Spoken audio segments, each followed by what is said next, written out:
Doctor ortho Ayurvedic oil and capsule. अब दर्द भी घुटने टेकेगा। संविधान हत्या दिवस पर सीएम योगी ने कांग्रेस पर लगाया लोकतंत्र कमजोर करने का आरोप। वहीं लोकतंत्र सेनानियों के सम्मान में योगी सरकार की नई पहल, लोकतंत्र बचाने वाले को मिलेगा कैशलेस स्वास्थ्य लाभ। यूपी बीजेपी की नई टीम का ऐलान, 46 पदाधिकारियों के नामों की सूची जारी। नई टीम में 19 उपाध्यक्ष और 8 महामंत्री शामिल किए गए। राजनाथ सिंह के बेटे नीरज सिंह, प्रियंका रावत और पूजा पाल बने उपाध्यक्ष। रोहित मिश्रा को युवा मोर्चा की जिम्मेदारी, जातिगत समीकरणों को साधने के लिए नई टीम में ओबीसी समुदाय के नेताओं को प्रमुखता दी गई। एसआईटी मुखिया विजय विश्वास पंत के सामने पेश हुए संजय सिंह, अयोध्या में जमीनों की खरीद में हुए घोटालों का सबूत सौंपे। संजय सिंह ने कहा, 8 करोड़ में खरीदी गई 4 करोड़ की जमीन, राम मंदिर ट्रस्ट से जुटे पदाधिकारियों घोटाले में शामिल।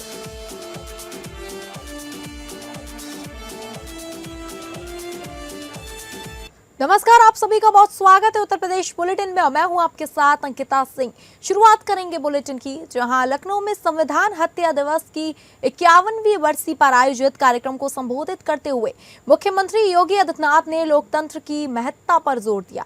उन्होंने कहा कि लोकतंत्र का अर्थ जनता का शासन जनता के द्वारा और जनता के लिए होता है। मुख्यमंत्री ने कहा कि केंद्र और प्रदेश सरकार की योजनाओं का लाभ अंतिम पायदान पर बैठे व्यक्ति तक पहुंचाने का परिणाम है कि देश में 25 करोड़ लोग गरीबी रेखा से बाहर निकलकर नए मध्यम वर्ग के रूप में उभरे हैं और राष्ट्र निर्माण में योगदान दे रहे हैं।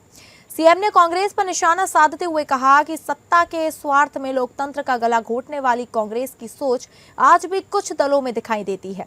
उन्होंने आरोप लगाया कि समाजवादी पार्टी और आरजेडी जैसे दल लोकतांत्रिक मूल्यों को कमजोर करने की कोशिशों से बाज नहीं आए हैं। योगी ने कहा कि लोकतंत्र को सशक्त बनाने और उसके लिए संघर्ष करने वालों का सम्मान करना सरकार की प्राथमिकता है। मुख्यमंत्री ने बताया कि प्रदेश में 3780 लोकतंत्र सेनानी और 1461 आश्रितों को विभिन्न सुविधाएं दी जा रही हैं। लोकतंत्र सेनानियों को प्रतिमाह 20,000 रुपए सम्मान राशि, रोडवेज बसों में निःशुल्क यात्रा और सरकारी अस्पतालों में मुफ्त चिकित्सा सुविधा उपलब्ध कराई जा रही है। उन्होंने घोषणा की कि जल्द ही उन्हें प्रति वर्ष 5 लाख रुपए तक की कैशलेस स्वास्थ्य सुविधा से भी जोड़ा जाएगा। साथ ही लोकतंत्र सेनानियों के निधन पर राजकीय सम्मान के साथ अंतिम संस्कार की व्यवस्था भी लागू की जाएगी। लोकतंत्र सेनानी या उनके उत्तराधिकारी यथा पति अथवा पत्नी में से जो भी हों, एक सहायक के साथ पूरे प्रदेश में उत्तर प्रदेश राज्य परिवहन निगम की सभी श्रेणियों की बसों में निःशुल्क यात्रा की सुविधा भी उन्हें प्रदान की गई है। लोकतंत्र सेनानियों को राजकीय चिकित्सालयों में निःशुल्क चिकित्सा सुविधा उपलब्ध करवाई जा रही है और मैं इसको कहता हूं कि लोकतंत्र सेनानियों को अब हम कैशलेस 5 लाख रुपए की प्रतिवर्ष स्वास्थ्य की सुविधा उपलब्ध करवाने की कार्रवाई के साथ भी जोड़ने जा रहे हैं। बहुत शीघ्र इसके एक कार्यक्रम को आयोजित करके इस अभियान को हम मजबूती के साथ आगे बढ़ाएंगे। लोकतंत्र सेनानी की मृत्यु होने पर अंतिम संस्कार भी राजकीय सम्मान के साथ किए जाने का सरकार के द्वारा एक व्यवस्था बनाई जा रही है, जिससे लोकतंत्र के प्रति आने वाली पीढ़ी हमेशा इस बात को ध्यान में रखेगी कि जो भी देश के लिए करेगा, लोकतंत्र के हित के लिए कार्य करेगा, सरकारें एक निश्चित प्रोटोकॉल को उसके तहत निभाने का कार्य करेगी, उन्हें सम्मानित करेगी। भारतीय जनता पार्टी ने उत्तर प्रदेश में अपनी नई टीम का ऐलान कर दिया है। इस पूरी टीम की घोषणा प्रदेश अध्यक्ष पंकज चौधरी के नेतृत्व में की गई। केंद्रीय और राज्य नेतृत्व ने साल 2027 में होने वाले विधानसभा चुनाव और साल 2029 में होने वाले लोकसभा चुनाव को ध्यान में रखते हुए 40 पदाधिकारियों के नामों की सूची जारी कर अपनी नई संगठनात्मक टीम का आधिकारिक ऐलान कर दिया है। इस लिस्ट में जातिगत समीकरणों को साधने के साथ साथ कई चौंकाने वाले नाम सामने आए हैं, जिसमें दिग्गज नेताओं के बेटों और विपक्षी दल से आए चेहरों को बड़ी जिम्मेदारी सौंपी गई है। बीजेपी द्वारा जारी लिस्ट के अनुसार संगठन को चुनावी रूप से मजबूत बनाने के लिए रक्षा मंत्री राजनाथ सिंह के दूसरे बेटे नीरज सिंह को नया प्रदेश उपाध्यक्ष बनाया गया है, जिन्हें उनके बड़े बेटे व विधायक पंकज सिंह के स्थान पर एक खाली जगह मिली है और बाराबंकी की प्रियंका रावत को प्रमोट करके महामंत्री से उपाध्यक्ष पद की कमान सौंपी गई है। बीजेपी ने विपक्षी खेमे में सेंधमारी करते हुए समाजवादी पार्टी से विधायक बनी पूजा पाल को अपनी टीम में शामिल कर उन्हें उत्तर प्रदेश का नया प्रदेश उपाध्यक्ष घोषित किया है। इस नई टीम में 19 उपाध्यक्ष और 8 महामंत्री शामिल किए गए हैं, जिसमें ओबीसी समुदाय के नेताओं को प्रामुख्यता दी गई है। क्षेत्रीय अध्यक्षों में से भी अधिकांश चेहरे ओबीसी वर्ग से आते हैं। पार्टी का मुख्य उद्देश्य संगठनात्मक ढांचे को मजबूत करके आगामी चुनाव में सभी सामाजिक वर्गों को एकजुट करना है। पार्टी के इस नए संगठनात्मक फेरबदल के पीछे उत्तर प्रदेश के जटिल जातिगत समीकरणों और सोशल इंजीनियरिंग को पूरी तरह साधने का एक बड़ा प्रयास साफ दिखाई दे रहा है। विशेष रूप से प्रियंका रावत जैसे चेहरों को आगे बढ़ाकर बीजेपी नेतृत्व ने उन वर्गों पर फोकस किया है जो लंबे वक्त से दलित वर्ग का कुशल नेतृत्व करते आए हैं, जिससे आगामी विधानसभा चुनाव में पार्टी को मजबूत बढ़त मिल सके। शीर्ष नेतृत्व ने पूर्व में संगठन संभाल रहे संजय राय पर दोबारा बड़ा भरोसा जताते हुए उन्हें फिर से प्रदेश महामंत्री के पद की जिम्मेदारी सौंपी है। उनके साथ ही धाकड़ विधायक राजेश चौधरी को भी नया प्रदेश महामंत्री नियुक्त कर संगठित काम सौंप दिया गया है। वहीं युवाओं को पार्टी की मुख्य धारा से जोड़ने और आगामी रणनीति को धार देने के लिए रोहित मिश्रा को युवा मोर्चा का नया प्रदेश अध्यक्ष बनाया गया है, ताकि युवाओं के साथ साथ सभी जातिगत समीकरणों को मैदानी स्तर पर पूरी तरह साधा जा सके।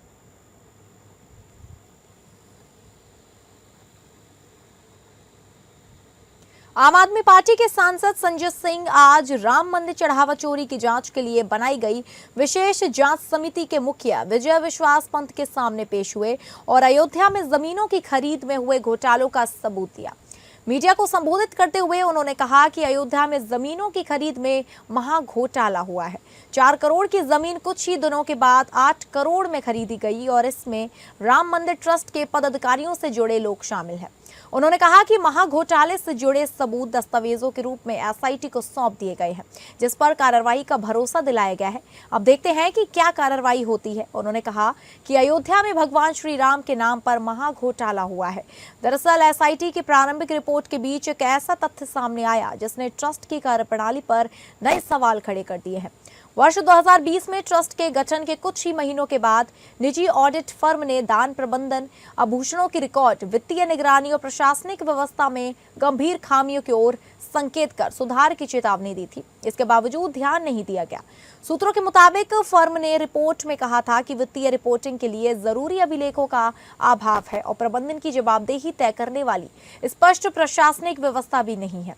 एसआईटी की प्रारंभिक रिपोर्ट में भी चढ़ावे और वित्तीय प्रबंधन से जुड़े गंभीर सवाल उठे हैं। ऐसे में 6 साल पुरानी इस ऑडिट रिपोर्ट को अपनी जांच का अहम आधार बन सकती है। जमीन कैसे 24 करोड़ में खरीदी गई चंपत राय के द्वारा? ये तो सीधे ट्रस्ट के पैसे में चंदा चोरी है, डकैती है।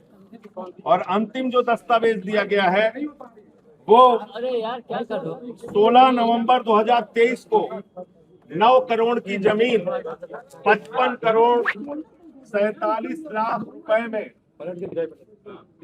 55 करोड़ 47 लाख रुपए में ट्रस्ट के द्वारा खरीदी गई 9 करोड़ की जमीन, और इस जमीन से ज्यादा उपयोगी जमीन जो उत्तर प्रदेश की सरकार ने खरीदा है, अरे कहाँ से मोबाइल नीचे करें भाई? प्रदेश की सरकार ने जो जमीन उधर कहाँ बनेगा? नीचे खरीदा करते है मात्र 4,40,000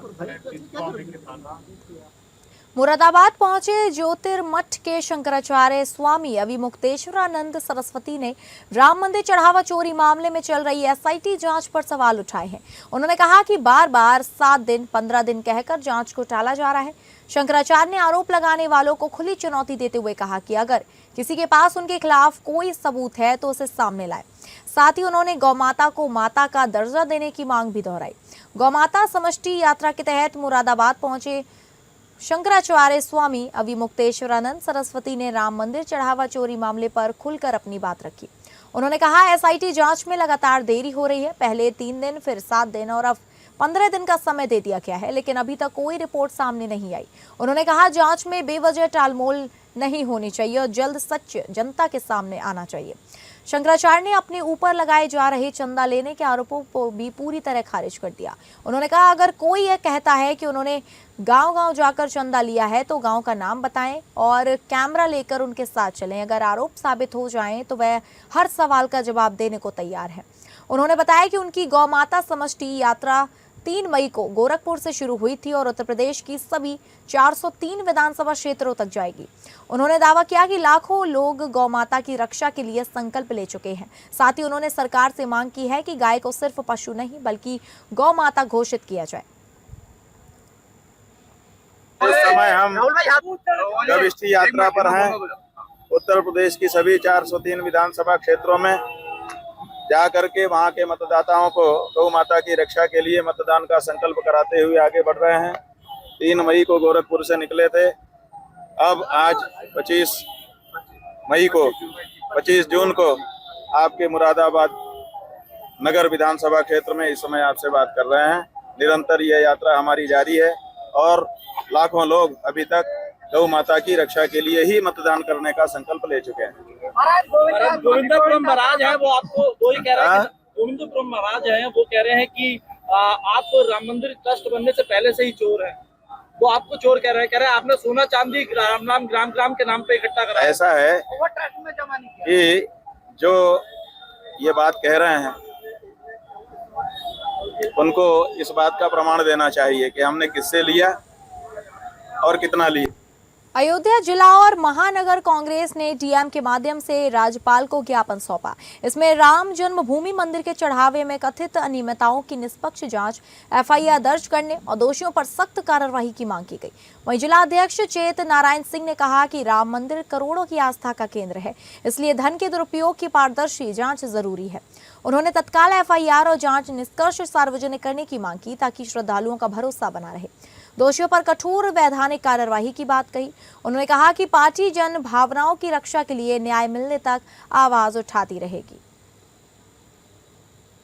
केवल अयोध्या ही नहीं, उत्तर प्रदेश ही नहीं, आज पूरा राष्ट्र देख रहा है, पूरा विश्व देख रहा है कि मर्यादा पुरुषोत्तम श्री राम के मंदिर में किस प्रकार की लूट की गई है। मोहम्मद गजनवी ने जिस प्रकार से सोमनाथ मंदिर को लूटा था, यहाँ के 5-6 लोगों ने, चंपत राय, अनिल मिश्रा, गोपाल राय, चिंटू मिंटू, इन लोगों ने मिल करके कई हजार करोड़ रुपया लूटा है। जिस प्रकार से गजनी ने हजारों फुटों के ऊपर सोमनाथ मंदिर के सोने को, चांदी को, रुपए को, पैसे को ले जा करके वो अपने देश पहुंचाने का कार्य किया था, ठीक उसी प्रकार से इन लोगों ने राम मंदिर का वो पैसा जो गरीबों का, छोटे लोगों का, व्यापारियों का, किसानों का, देश के सारे लोगों का जो पैसा था, जिन्होंने बहुत मन से, बहुत श्रद्धा के साथ चढ़ाया था, वो पैसा ये लोग लूट लिए। हमारी पार्टी का ये मानना है कि एसआईटी जांच से पहले एफआईआर करना चाहिए था। किसी का 1 रुपया, 100 रुपया, एक घड़ी गायब हो जाती है, जंजीर गायब हो जाती है, पहले एफआईआर दर्ज होता है। बरेली ग्रामीण अभियंत्रण विभाग में लगभग 50 करोड़ रुपए के निर्माण कार्यों की निविदाओं में भारी अनियमितता और भ्रष्टाचार का आरोप लगाते हुए मोतीराम वर्मा ठेकेदार ने मुख्यमंत्री से उच्च स्तरीय जांच कराए जाने की मांग की है। शिकायतकर्ता मोतीराम वर्मा का आरोप है कि विभागीय अधिकारियों ने नियमों की अनदेखी कर निविदा प्रक्रिया को प्रभावित किया, जिससे सरकार को करोड़ों रुपए के राजस्व का नुकसान हुआ है। आपको बता दें कि ग्राम मलसा खेड़ा शीशगढ़ निवासी एवं पंजीकृत ठेकेदार मोतीराम वर्मा ने मुख्यमंत्री को दिए ज्ञापन में आरोप लगाया कि ग्रामीण अभियंत्रण विभाग को विभिन्न निर्माण कार्यों के लिए लगभग 50 करोड़ रुपए का आवंटन मिला था। इनमें 40 लाख रुपए तक के कार्यों की निविदाएं अधिशासी अभियंता तथा 40 लाख रुपए से अधिक के 57 कार्यों की निविदाएं अधीक्षण अभियंता द्वारा आमंत्रित की गई थी। आरोप है कि अधिकांश कार्यों में केवल 2-2 निविदाएं लेकर पूरी प्रक्रिया को पूर्व निर्धारित तरीके से संपन्न कराया गया। शिकायतकर्ता के अनुसार उनकी फर्म मैसर्स वर्मा कलेक्टर ने 15 निर्माण कार्यों के लिए सरकारी अनुमानित दरों से लगभग 13% कम दर पर निविदाएं दाखिल की थी, जिससे सरकार को करीब 1.20 करोड़ रुपए का लाभ हो सकता था। इसके बावजूद उनकी निविदाओं को तकनीकी आधार पर निरस्त कर दिया गया और कार्य अनुमानित दरों पर आवंटित कर दिए गए। मोतीराम वर्मा का आरोप है कि विभागीय अधिकारियों ने कई ठेकेदारों को निविदा प्रक्रिया में भाग न लेने के लिए दबाव बनाया और निविदा डालने पर ब्लैक लिस्ट करने की धमकी दी। इसके चलते अधिकांश ठेकेदारों ने निविदा नहीं डाली। उन्होंने दावा किया कि उनके फर्म तथा कुछ अन्य फर्मों द्वारा डाली गई निविदाओं को बिना उचित कारण निरस्त कर दिया गया। ज्ञापन में यह भी आरोप लगाया गया कि निविदा प्रक्रिया के दौरान आईटीबी के कई प्रावधानों का पालन नहीं किया गया। निविदाओं की सूची और तकनीकी मूल्यांकन रिपोर्ट निर्धारित समय पर पोर्टल पर अपलोड नहीं की गई। शिकायतकर्ता ने आरोप लगाया कि तकनीकी बोलियां अवकाश दिवस पर खोली गई, जो नियमों के विपरीत है। 40 लाख पे नीचे की निविदा दफाफी अभियंता ने डलवाई है। 2 निविदा 40 लाख पे ऊपर की 57 निविदा अधीक्षण अभियंता के द्वारा डलवाई गई है। जांच करने का विषय है कि आखिर 2 ही निविदा एक काम पर क्यों आई हैं और 2 ही निविदाओं में एक प्राकलन की दर पर है और एक प्राकलन की दर पे अधिक है। इन्होंने हमारी निविदा कैंसिल कर दी, 15 की 15 ही हो। हमारी दरें नहीं मान रहे, हमारी दर 13% बिलो है और उनकी दरें प्राकलन की दर पे हैं। 1,20 करोड़ रुपए मेरी निविदा खोलने से राजस्व प्राप्त होता और बाकी सारी निविदाओं पर अगर कंपटीशन होती तो सरकार को करीब 15 करोड़ रुपए का फायदा होता। खबर का रुख करेंगे जो है संबल से, जहां संबल जिले के बहजोई थाना क्षेत्र स्थित एसआर राइस मिल में विशेषी गैस की चपेट में आने से 2 मजदूरों की दर्दनाक मौत हो गई। बताया जा रहा है कि मिल में पक्का की नमी को सुखाने का कार्य चल रहा था। इसी दौरान एक मजदूर जहरीली गैस की चपेट में आकर बेहोश हो गया। घटना के बाद मिल परिसर में अफरा तफरी का माहौल बन गया। प्रत्यक्ष जानकारी के अनुसार बेहोश हुए मजदूर को बचाने के लिए उसका एक साथी मौके पर पहुंचा और रेस्क्यू का प्रयास किया गया। हालांकि वह भी विषैली गैस की चपेट में आ गया और उसकी मौके पर ही मौत हो गई। हादसे के बाद अन्य कर्मचारियों ने तुरंत पुलिस को सूचना दी, जिसके बाद पुलिस और प्रशासनिक अधिकारी घटनास्थल पर पहुंचे। घटना की जानकारी मिलते ही पुलिस अधीक्षक कृष्ण कुमार बिश्नोई भारी पुलिस बल के साथ मौके पर पहुंचे और पूरे मामले का जायजा लिया। एसपी ने बताया कि दोनों शवों को कब्जे में लेकर पोस्टमार्टम के लिए भेज दिया गया है। उन्होंने कहा कि क्षेत्र में कानून व्यवस्था की कोई समस्या नहीं है और फैक्ट्री प्रबंधन मृतकों के परिजनों से बातचीत कर रहा है। मामले में आवश्यक विधिक कार्रवाई की जा रही है। जनपद संबल के थाना बहजोई क्षेत्र की एसआर राइस मिल में कल देर रात्रि 2:30 बजे एक इंसिडेंट हुआ, जिसमें एक व्यक्ति जो है मक्के की इसको मॉइस्चर हटाने की ये फैक्ट्री है, इसमें नीचे उतरा। वहाँ पे विषैली गैस की वजह से वो बेहोश हो गया। दूसरा व्यक्ति उसको रेस्क्यू करने के लिए उतरा, उस व्यक्ति की भी वहाँ पे ऑन द स्पॉट डेथ हो गई। उसके बाद में किसी व्यक्ति ने उनको बचाने का प्रयास नहीं किया है। एसएचओ को सूचना मिली, तुरंत मौके पे आए और उन लोगों की डेड बॉडी है उनको रिकवर किया गया है, पोस्टमार्टम के लिए भेजा गया है। और यहाँ पे किसी प्रकार कानून व्यवस्था की स्थिति नहीं है और फैक्ट्री मालिक के द्वारा उन मजदूरों के फैमिली से भी वार्ता की जा रही है और आगे की विधिक कार्रवाई है वो विधिक रूप से सुनिश्चित की जाएगी। लखनऊ के अलीगंज में सोमवार को हुए भीषण अग्निकांड के बाद अब लगातार एक्शन जारी है। ध्वस्तीकरण का नोटिस जारी होने के बाद अब एक्शन होगा। मुख्यमंत्री के सख्त निर्देश के बाद एक्शन के क्रम में अलीगंज की अवैध बिल्डिंग पर बुलडोजर चलेगा। एलजीए ने निर्माणकर्ता के खिलाफ नोटिस जारी किया है। लखनऊ विकास प्राधिकरण ने ध्वस्तीकरण की कार्यवाही शुरू कर दी है। उत्तर प्रदेश नगर योजना एवं विकास अधिनियम 1973 की धारा 27(1) के अंतर्गत कार्यवाही शुरू की गई है। इस भवन को आवासीय मानचित्र पास कराकर व्यवसायिक उपयोग हो रहा था। निर्माणकर्ताओं को 15 दिन के अंदर सक्षम अधिकारी के समक्ष जवाब प्रस्तुत करने के निर्देश के बाद भी 2 दिन में कोई असर होता न देख एलडीए ने अब सख्ती की है और बुधवार को एक और नोटिस चस्पा कर दिया। प्राधिकरण ने भवन स्वामी से 15 दिनों के भीतर जवाब मांगा है। नोटिस में भवन से संबंधित अभिलेख और निर्माण की वैधता स्पष्ट करने को कहा गया है। एलजीए का कहना है कि निर्धारित समय में संतोषजनक जवाब न मिलने पर नियमानुसार ध्वस्तीकरण की कार्यवाही की जा सकती है। अग्निकांड के बाद से भवन की जांच और दस्तावेजों की पड़ताल जारी है।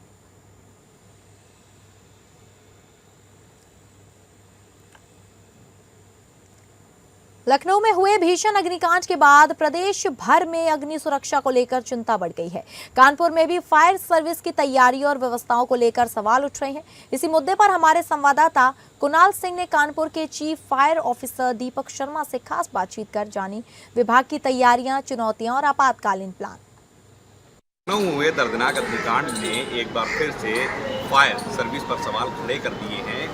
इस अग्निकांड ने कई परिवारों को उजाड़ दिया है। सवाल ये उठता है कि अगर ऐसी कोई घटना कानपुर में अगर होती है तो उसके लिए हमारी फायर सर्विस जो है कितनी तैयारी कर चुकी है। देखिए, इसमें कल की जो घटना लखनऊ की बहुत बड़ी और दुखद घटना हुई है, उसी के क्रम में आज सीपी सर के द्वारा एक बृहद मीटिंग का आयोजन किया गया, जिसमें जनपद के समस्त कोचिंग सेंटर्स के संचालक, होटल्स और अन्य संस्थानों के भी लोग इसमें रहे। तो इसमें एक प्रेजेंटेशन भी अग्नि सुरक्षा से संबंधित हमारे द्वारा दिया गया। उसमें सीपी सर द्वारा स्पष्ट निर्देश दिए गए कि जो भी मानक हैं, चाहे वो अग्नि सुरक्षा के हैं, चाहे विद्युत सुरक्षा के हैं, चाहे प्राधिकरण के हैं, तो मानकों का उल्लंघन ना किया जाए, और इन मानकों का उल्लंघन अगर पाया जाता है तो संबंधित जो भी अधिकारी हैं, जॉइंट टीम उस पर कार्रवाई करेगी, चाहे उसमें केडीए, नगर निगम, फायर सर्विस, पुलिस या अन्य विभाग जो भी हैं, उस पर संयुक्त रूप से उस पर कार्रवाई की जाएगी और किसी भी आम जनजीवन के साथ किसी भी तरह का उनकी सुरक्षा का खतरा नहीं होगा। अगर कोई बड़ा हादसा होता है तो अपने पास कौन सा उपकरण है आग से बचाव?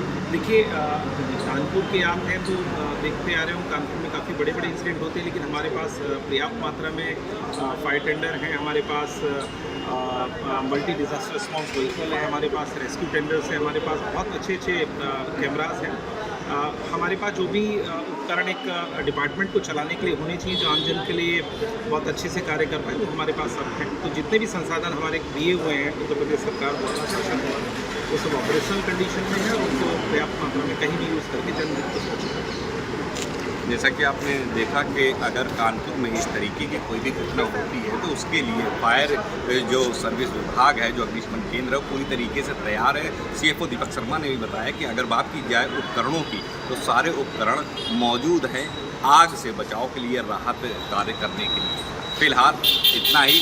आज जो मीटिंग की गई है उसमें कई कोचिंग संचालक और हॉस्पिटल संचालक और कई होटल संचालकों को बुलाया गया है और उनके साथ मीटिंग की गई है और इस मीटिंग में सभी दिशा निर्देश दिए गए हैं कि जो भी होटल या कोचिंग या हॉस्पिटल मानक विहीन पाए जाएंगे उन पर कठोर कार्रवाई की जाएगी। कैमरा पर्सन गौरव निगम के साथ कुणाल सिंह, एपीएन न्यूज़ कानपुर। तो फिलहाल उत्तर प्रदेश बुलेटिन में बस इतना ही। नमस्कार।